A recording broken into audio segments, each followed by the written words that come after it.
Rob starts switching to a Kimura configuration, but controlling the wrist. And finishes with a wrist lock that Caio Terra showed us. So here, Joe's going to reach up with his hand.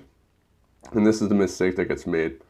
Grabbing too low, and now Rob's going to be able to use his forearm to access his fingers. You can see how Joe's fingers are slightly bent back.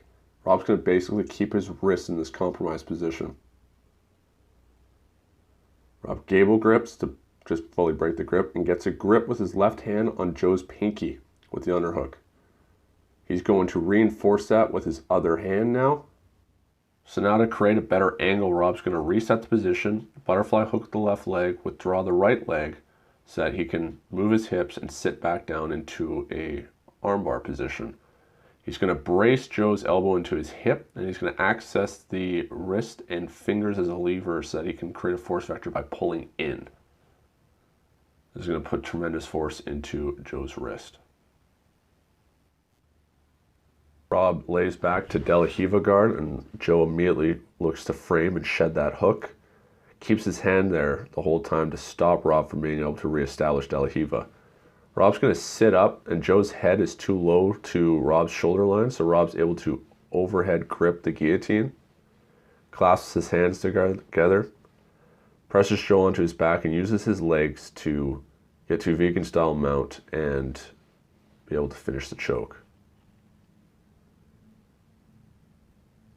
Establishes 2-on-1 control, shin across the bicep, hips up, gets the triangle.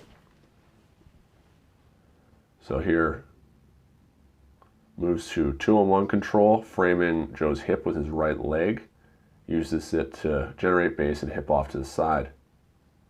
Shin across Joe's bicep.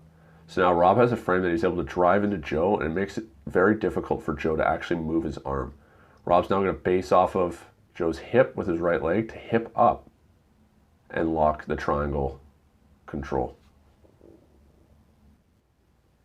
Joe does a good job immediately posting up onto his feet and driving into Rob, preventing Rob from being able to get his hips to the other side to finish the triangle successfully.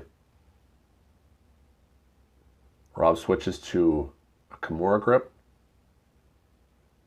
opens his legs to change his hip angle so he can drive his leg into the back of Joe's head. Rolls Joe forward. Tightens up the triangle control. Accesses the end of the lever by grabbing Joe's fingers to finish the armbar. So Rob doesn't have the right angle right now, so before releasing his legs, Rob's going to create a placeholder by establishing Kimura control. With lever-based rotational control, he can now let go of his legs without the fear of Joe being able to escape. Shifts his hip angle. So now he can drive, this line is the back of Joe's head.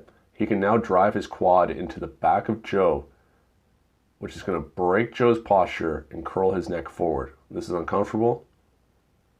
Forces Joe to have to raise his hips and roll forward. Rob immediately hips out to the side, tightens up the triangle control. When he sees that Joe is still very strong from here, he's going to reach with his right hand to grab Joe's fingers, break the grip, access the end of the lever, and finish with an armbar.